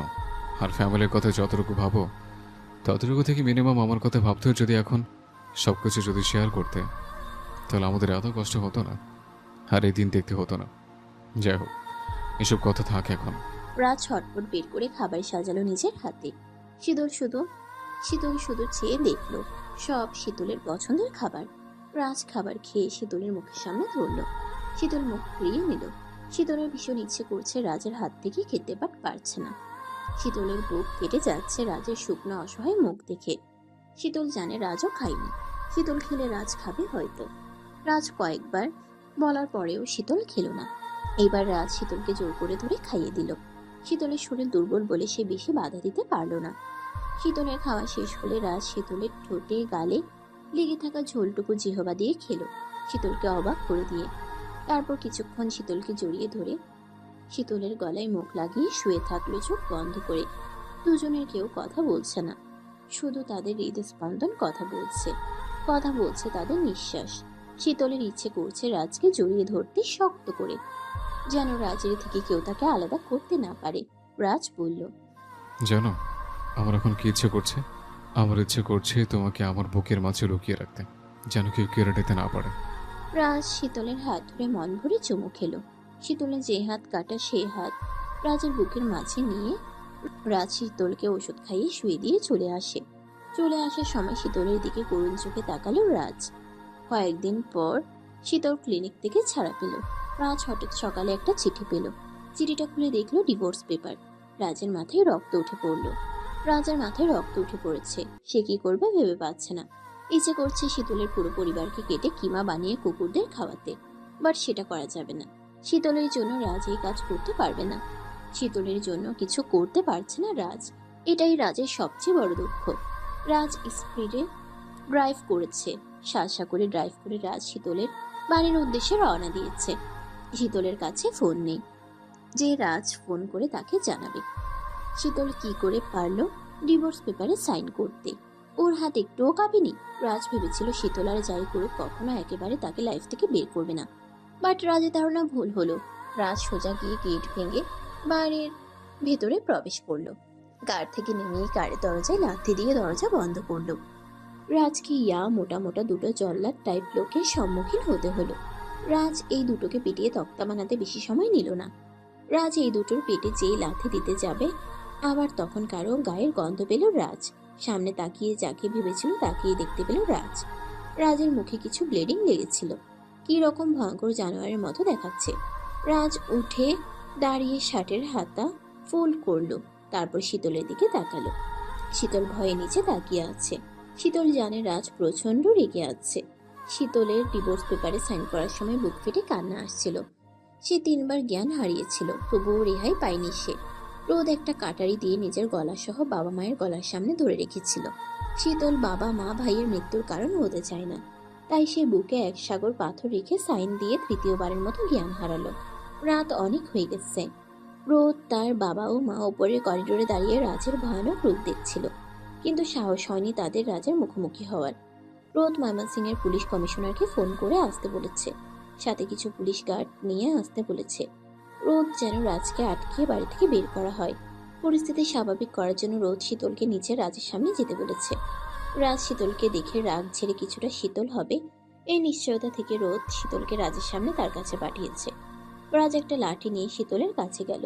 শীতল ভয়ে মাথা নিচু করে আছে। সে ধরেই নিয়েছে রাজ তার মাথা ফাটাবে। রাজ শীতলের মাথা ফাটিয়ে শীতলের দেহকে রক্তাক্ত করুক, এটাই চাই শীতল। সে আজ যা করেছে রাজের সাথে তাতে এটাই তার প্রাপ্য।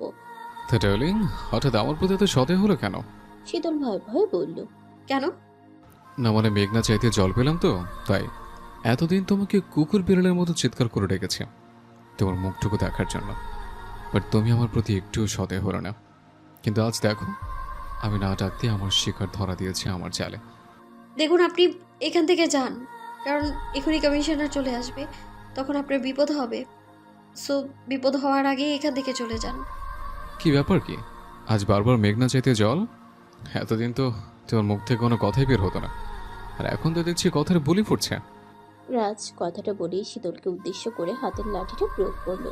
শীতল ভেবেছে আজ তার দিন শেষ। সে মনে হয় রাজের হাতে প্রাণ হারাবে। অন্তত রাজের হাতে নিজের প্রাণ দিয়ে রাজের কোলে মৃত্যুবরণ করতে পারবে সে। এটা ভেবে নিজেকে সান্ত্বনা দিল শীতল। শীতল চোখ খুলে দেখলো তার পাশে থাকা মোটরে রাজ লাঠি দিয়ে আঘাত করেছে। ঝনঝন শব্দ হচ্ছে পানির, আর শীতলের ভেতরে এমন ঝনঝন শব্দ হচ্ছে ভয়ে। রাজ অট্ট হাসিতে ভেঙে পড়লো শীতলের সিচুয়েশন দেখে। সে হাসি থামিয়ে বলল, ভয় পেয়ে গেলে বউ? ভেবেছো তোমাকে আঘাত করব? তোমাকে এখন আমি কি আর আঘাত করতে পারি? তোমাকে আঘাত করা মানে নিজেকে নিজে আঘাত করা। রাজ গায়ে শার্ট খুলে পানি দিল মুখে। শার্টটা শীতলের হাতে দিল রাজ। পানি দিয়ে মুছে নিল রাজ তার শরীর। শীতল চুপচাপ রাজের বডি দেখছে। রাজের বডি দেখে শীতলের চোখ আটকে গেল। ছেলেরা যে এত সুন্দর আর ফর্সা হয় সেটা রাজকে না দেখলে বোঝা যেত না। রাজ শীতলের দিকে তাকিয়ে শীতলের ওড়না দিয়ে নিজের হাত মুখ মুছল। তারপর বলল, এভাবে তাকিয়েছো কেন? নিজের স্বামীর বডির দিকে আর চোখে তাকানোর কি হলো? মনে হচ্ছিল তুমি কোনো অচেনা মেয়ে। যাই হোক, তোমার সাথে অনেক দিন ধরে বাস করা হয় না, তাই আমার দিকে এইভাবে তাকিয়েছিলে। আচ্ছা ডার্লিং, নো টেনশন, বাসরের জন্য একটা ডেট ফিক্স করছে। শীতল কল্পনাও করেনি ডিভোর্স পেপারে সাইন করার পরও ঠান্ডা মাথায় এগুলো বলবে রাজ। আপনাকে আমার লাইফ থেকে বের করে দিয়েছি আমি। ডিভোর্সের পেপার তো পেয়েই গিয়েছেন আপনি। আমি আপনার বউ নই এখন, তাই আমার সাথে আবারও নতুন করে বাসরের কথা ভুলে যান আপনি। শীতল এই কথাগুলো বলেই ভেতরে যাওয়ার জন্য পা বাড়ালো। তখনই রাজ শীতলের লম্বা চুলের মুঠি ধরে নিজের খুব কাছে নিয়ে আসলো। আচমকা এমন হওয়াতে শীতলের চোখ বন্ধ হয়ে গেল আপনা আপনি। রাজ শীতলের ঘাড়ে নাক ঘুষে ঘুষে দাঁতে দাঁত চেপে কঠিন গলায় বলল, এত বড় আস্পর্ধা তোমার? তুমি আমায় ছেড়ে দেওয়ার কথা ভাবতে পারলে, আর ছেড়ে দিলে কত সহজে। আচ্ছা, এই কাগজ কি আমাদের আলাদা করতে পারবে? এই কাগজ কি তোমার উপর থেকে আমার অধিকার কেড়ে নিতে পারবে? তোমার সাথে আমার আত্মার সম্পর্ক, মন থেকে মনের, হৃদয় থেকে হৃদয়ের সম্পর্ক। মৃত্যু ছাড়া তোমার থেকে কেউ আমাকে আলাদা করতে পারবে না, কারণ স্বয়ং আল্লাহ তাআলা চান আমরা দুজন একসাথে থাকি সদা সর্বদার জন্য। শীতলের ভয়ে বুক কেঁপে উঠেছে। রাজ আজ ভয়ঙ্করভাবে রেগে আছে। তার ব্যবহারে রাজ খুব নিশ্চয় ভয়ঙ্কর রূপ নিয়েছে রাগে। শীতলের রাজের মুখ দেখার সাহস নেই, তাই চোখ বন্ধ করে আছে। রাজ এবার শীতলের গলায় একটা হালকা কামড় দিল। কি করছেন কি? একটু টেস্ট দিলাম। কিসের? আমাকে তো জানোয়ার ভাবো তুমি আর তোমার পুরো গোষ্ঠী, তাই জানোয়ারের কামড় কেমন হয় তা তোমাকে বোঝালাম। যদিও কামড়টা জাস্ট হালকা একটু শো ছিল, এরপর থেকে তোমার বাবা মা আর ভাইকেও কামড় দেব, বাট এমন হালকা নয়, অনেক জোরে। শীতল এবার রাগী লুকে রাজের দিকে তাকালো।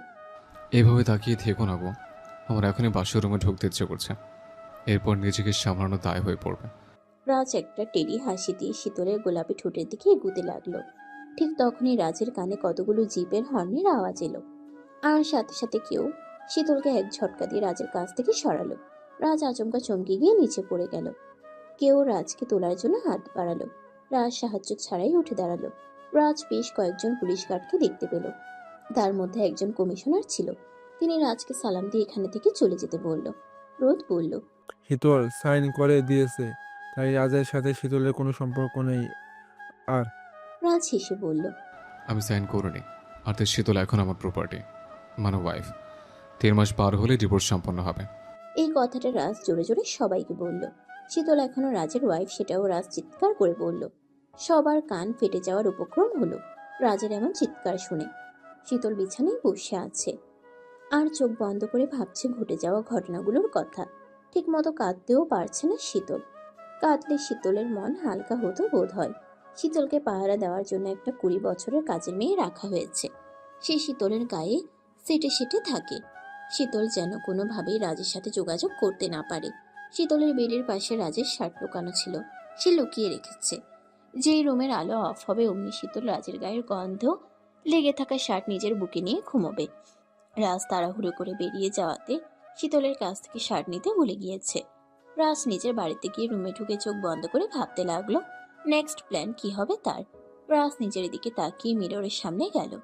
রাজের শরীরে এখনো শীতলের গায়ে ছোঁয়া আছে। ওর গায়ের মিষ্টি সুবাস এখনো ফিল করছে রাজ। রাজ দেখলো তার বুকে কতগুলো নখের দাগ। নখের দাগগুলো দেখে রাজ টেরি হাসি দিল। শীতলের ঠোঁটের স্বাদ নেওয়ার সময় হয়তো শীতল রেগে বা শিহরিত হয়ে এই কাণ্ডগুলো ঘটিয়েছে। রাজ নিজের বুকে হাত দিয়ে চোখ বন্ধ করে ফিল করলো কবে শীতল পার্মানেন্টলি রাজের বুকে শিফট হবে। রাজ বেডে উপর হয়ে শুয়ে পড়ল, কারণ এতদিন পর রাজ শীতলকে একটা সারপ্রাইজ দেবে। শীতল হয়তো কল্পনাও করতে পারবে না। রাতে কাজের মেয়ে ফ্লোরে একটা ক্যাম্প বেড বিছিয়ে ঘুমালো। মাচার মতো 4টা খুঁটিযুক্ত আর মাঝখানে ছালি থাকে। শীতল চুপচাপ রাজের শার্ট বুকে নিয়ে ঘুমালো। শীতলের মনে হচ্ছে আজ সে শান্তিতে ঘুমোতে পারবে। মনে হচ্ছে রাজ তার বুকের মধ্যে মাথা রেখে ঘুমিয়ে আছে। শীতলের মাঝরাতে ঘুম ভেঙে গেল। সে ফিল করছে তার উপর কেউ ভর করে শুয়ে আছে। গায়ের গন্ধ খুব চেনা চেনা, বেশ ভারী কিছু। শীতলের নিঃশ্বাস নিতে কষ্ট হচ্ছে। শীতল অনেক কষ্টে তাকিয়ে দেখলো রাজ তাকে জড়িয়ে ধরে শুয়ে আছে। শীতল চমকে গিয়ে বারবার চোখ অন করছে আর অফ করছে। রাজ এখানে কিভাবে আসতে পারে এটাই ভাবছে শীতল। শীতলকে রাজ শক্ত করে আরো জোরে জড়িয়ে ধরলো। শীতল এবার চমকে চোখ খুলল। সে দেখলো কোথাও রাজ নেই। রাজের শার্ট এখনো সে বুকে জড়িয়ে শুয়ে আছে। তার মানে এটা স্বপ্ন। যাক বাবা, শীতল বেশ হাফ ছেড়ে বাঁচলো। সে চুলগুলি সামনের দিকে এনে কাজের মেয়ের দিকে চোখ বুলালো। শীতলের চোখগুলো বরাবর মতো ছানা বড়া হয়ে গেল, কারণ কাজের মেয়ে ঘুমালে তার কিছুই ঠিক থাকে না। শীতলের গা ঘিন ঘিন করছে এমন অবস্থা দেখে। শীতলের এমন হয় তাই বলে এত না। শীতলের মনে হচ্ছে এর একটা শিক্ষা দিতে হবে। তুই খাবি দাবি পাহারা দিবি আমায়, সারাদিন সব কাজ করিস গুছিয়ে, আর ঘুমোতে পারিস না গুছিয়ে। ইস, স্বপ্ন না হয়ে যদি সত্যি সত্যি রাজ আসতো আর ওকে এভাবে ঘুমোতে দেখতো, তাহলে কি কি যে হতো। শীতলের ধৈর্যের বাঁধ ভেঙে গিয়েছে। সে ওয়াশরুম থেকে গামলা ভর্তি পানি এনে সারা গায়ে ঠেলে দিল বেহায়া কাজের মেয়েটার উপর। কাজের মেয়ে চিৎকার দিয়ে ঘুম থেকে উঠল। শীতল মেয়েটাকে কর্কশ গলায় বলল বেরিয়ে যেতে রুম থেকে। একদিন হয়ে গেল শীতল রাজের কোনো খবর পাচ্ছে না। শীতল পরের দিন সকালে ছাদে গেল হাঁটতে। ছাদে অনেক ফুল গাছ আছে, সেগুলো দেখলে শীতলের মন ভালো হবে কিছুটা। কাজের মেয়েটাকে শীতল বুদ্ধি করে আটকে রেখেছে ওয়াশরুমে। শীতল চোখ বন্ধ করে রাজের কথা ভাবলো। তখনই কেউ কয়েকটা ফুল ছুঁড়ে মারলো শীতলের গায়ে। শীতল তো রেগে আগুন হয়ে গেল। শীতল সামনে পিছনে কাউকে দেখতে পেল না।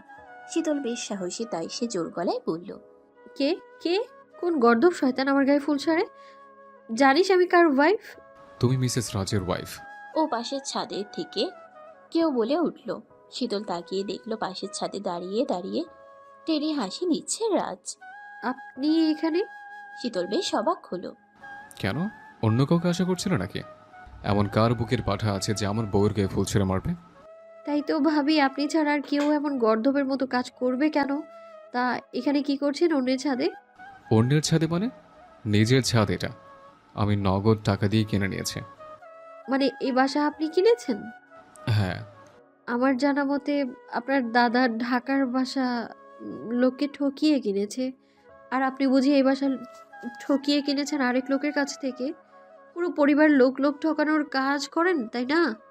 রাজ শার্টের হাতা ফোল্ড করে টেরি হাসি দিয়ে বলল, আমি এখন এই বাসায় থাকবো, তাই এখন থেকে আমি তোমার প্রতিবেশী। প্রতিবেশীর একটু খেয়াল রাখতে শেখো। রাজ কথাগুলো বলেই নিজের ছাদ থেকে শীতলদের ছাদে এসে পড়ল। শীতল ছাদ থেকে চলে যেতে গেলেই রাজ শীতলকে একটানে নিজের কাছে নিয়ে এসে কানে কানে বলল, আমার দাদা দাদিকে তুলে এনে চুরি করে বিয়ে করেছে, আমার বাবা মাকে হাইজ্যাক করে বিয়ে করেছে, আর আমি তোমাকে ডাকাতি করে বিয়ে করেছে। শীতল কিছু বুঝে ওঠার আগেই রাজ শীতলের ঠোঁট নিজের আয়ত্তে নিয়ে এলো। শীতল রেগে নিজেকে ছাড়ানোর চেষ্টা করছে রাজের থেকে। রাজ আরো জোরে শীতলকে নিজের আয়ত্তে নিয়ে এলো। তখনই তারা কারো চিৎকার শুনতে পেল। রাজ আর শীতল তাকিয়ে দেখলো কাজের মেয়ে ললিপপ খাচ্ছে আর জোরে চিৎকার দিচ্ছে। শীতলের বেশ রাগ হলো রাজের উপর। কাজের মেয়ে এভাবে তাদের দেখে ফেললো। এবার সে বাবা মা রোদকে বলে দেবে। রোদ ভাইয়া ঝামেলা করবে প্রচন্ড। রাজও এবার ভাইয়াকে ছেড়ে দেবে না।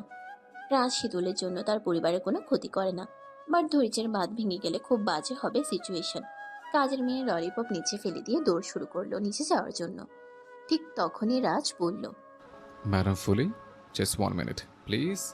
ফুলি পেছনে তাকিয়ে বলল, 1 সেকেন্ডও দাঁড়ানোর সময় নেই। আমি নুন খেয়ে নোনা হারামি করব না। আমি এখন সবাইকে বলে দেব এখানে এখন কি ঘটলো। ঠিক আছে ম্যাডাম, বলুন, বাট তার আগে আপনার ফোনে একটা এমএমএস পাঠিয়েছে, সেটা দেখুন। শীতল কিছুই বুঝতে পারছে না রাজের কাণ্ড। ফুলি নিজের ফোনের এমএমএস দেখে রাজের দিকে তাকালো। ফুলি কথা বলছে না, কারণ ফুলির বুলি বন্ধ হয়ে গিয়েছে এমএমএস এর ভিডিও দেখে। রাজ ফুলির কাছে গিয়ে পকেট থেকে ললিপপ বের করে সেটা ফুলির মুখে পুরে দিল। ফুলি চোখ বড় বড় করে স্ট্যাচু হয়ে দাঁড়িয়ে আছে। শীতল ভাবছে রাজ কি এমন দেখালো যে ফুলি চুপ হয়ে আছে। শীতলের মনে পড়লো ফুলি যে ঘুমিয়ে থাকে যে অবস্থায় সেটা আবার ভিডিও করলো নাকি। রাজ যেন সময়ে কাজে লাগানো চায়। শীতলের মেজায় রাগ উঠল। নিজের কার্যসিদ্ধির জন্য কেউ এমন করে নাকি? রাজ বলল, তো ফুলি ম্যাডাম, আপনি এখনকার ঘটনা যদি কাউকে বলেন, তাহলে ফোনের ঘটনাটা আমিও কাউকে না কাউকে বলবো। ফুলি শুধু বলল, ধর্মের কল বাতাসে নড়ে। আমাকে এভাবে ব্ল্যাকমেল করলেও তো দেখবেন ধর্মে সইবে না। ফুলে নিরীহ মেয়ের মতো ছাদ থেকে চলে গেল। রাজ পকেট থেকে একটা ললিপপ বের করে শীতলের সামনে গেল। শীতল বড় বড় চোখ করে তাকিয়ে আছে রাজের দিকে। আপনি ভালো করে বলুন তো, ফুলির কি কি ভিডিও করলেন? ওর যে ঘুমালে কিছু ঠিক থাকে না, সেটা ভিডিও করেছেন আপনি? এত নীচ কবে থেকে হলেন আপনি?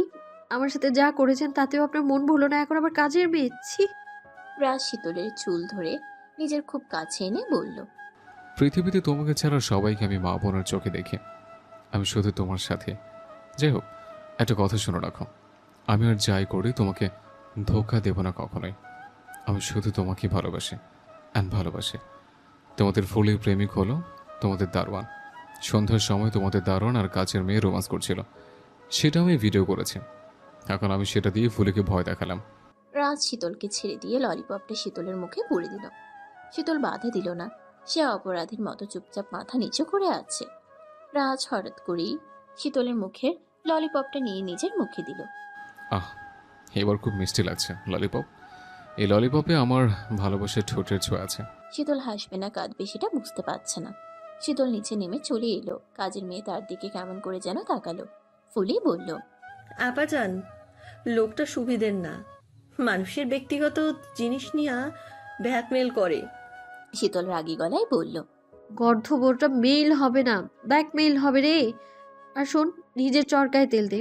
দারোয়ানের সাথে তোর লটর কটর আছে সেটা জানি আমি, উনিই বলেছেন আমায়। দুপুরে শীতল না খেয়ে ঘুমোচ্ছে। ঠিক তখনই একটা ফুলি এসে তার ফোন নিয়ে গেল।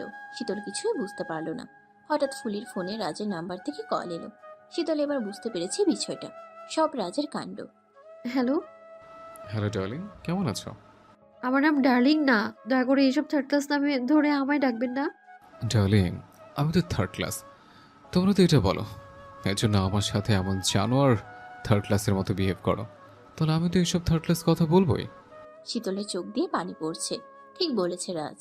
শীতল আর তার পরিবার তো রাজকে থার্ড ক্লাস ভাবে। রাজকে সব সময় জানোয়ার বলে রোদ। তখন শীতলের বুক ফেটে কান্না আসে।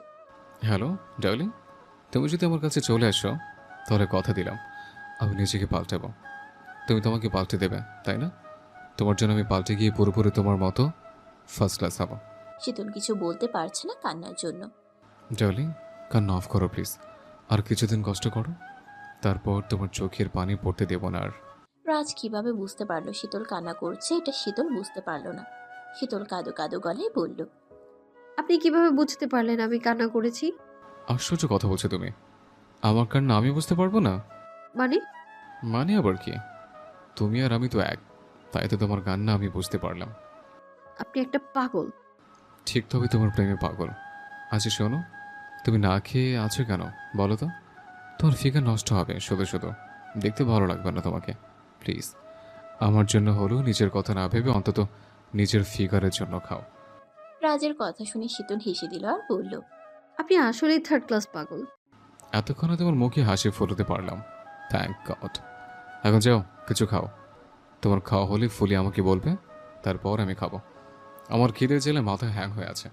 আমার শালক রোদকে হারিয়ে কিভাবে তোমাকে আমার কাছে নিয়ে আসবো সেটা প্ল্যান বানাতে পারছি না। রাজ ফোন রাখার সময় বলল, I love you darling. Love you too. মনে মনে বলল শীতল। মনের কথা জোরে বলতে পারো তুমি। জি, কি বললেন আপনি? রাজ ততক্ষণে ফোন কেটে দিল। শীতল ডাইনিংয়ে বসে খাচ্ছে। ফুলি খাবার বেড়ে দিচ্ছে। শীতল বুঝতে পারলো এগুলো রাজের কাণ্ড। শীতল খাওয়ার সময় ভাবলো রাজ তো বাহিরের খাবার তেমন খেতে পারে না। এখন তো তাকে বাহিরের খাবার খেতে হয়। না জানি কিভাবে কি খাচ্ছে সে। বিকালে শীতলের অনিচ্ছা সত্ত্বেও সজল তাকে ময়মনসিংহের একটা ক্লাবে নিয়ে গেল। শীতল লং স্কার্ট আর স্কার্ফ মাথায় দিয়ে হালকা সুগার লিপস্টিক মেখে হালকা কাজল দিয়ে সেজেছে। শীতল এমনিতেই স্লিম ফিটার ফিট বডির মাখনের মতো ধবধবে সুন্দরী। রাজ ছাদ থেকে শীতলকে দেখতে পেল। রাজের চোখে শীতলকে মারাত্মক সুন্দরী লাগছে। ইচ্ছে করছে ছাদ থেকে লাফিয়ে শীতলকে টাচ করে বুকের মাঝখানে জড়িয়ে রাখতে। ক্লাবে সবাই শীতলকে কেমন করে যেন দেখছে, যেন কখনো মেয়ে দেখেনি তারা। শীতল বেশ আনইজি ফিল করলো। সজলকে বলল সে বাসায় যাবে, বাট সজল বলল আর কিছুক্ষণ থেকে তারপর যাবে। সজল বেশ ড্রিঙ্ক করে ফেলেছে জোরাজুরিতে ফ্রেন্ডসদের। শীতলকে অনেক জোরাজুরি করা হয়েছে, বাট শীতল ড্রিঙ্ক করলো না। শীতল একটা সুইমিং পুলের পাশে গিয়ে দাঁড়ালো। সেখানে একটা ছেলে শীতলকে ড্রিঙ্কের জন্য জোর করলো। শীতল কিছুটা খেয়ে বমি করে দিল। ছেলেটা হেসে হেসে আরেকটা ড্রিঙ্কসের জন্য বলল। ছেলেটা হেসে হেসে আরেকটা ড্রিঙ্কের জন্য গেল। তখনই কেউ ছেলেটাকে ধরে ক্লাবের কোনায় নিয়ে গিয়ে চোখে কাপড় বেঁধে মারতে শুরু করলো। ছেলেটা কিছু বুঝতে পারছে না কে এমন করলো। শীতল আনমনে পুলের দিকে তাকিয়ে আছে। এদিকে কাজলের মনে ভালোবাসা রং খেলা করছে। পেপারে বিজ্ঞাপন দেওয়া হিমালয় নামের লোকের জন্য। লোকের শেষ চিঠি ছিল এরকম,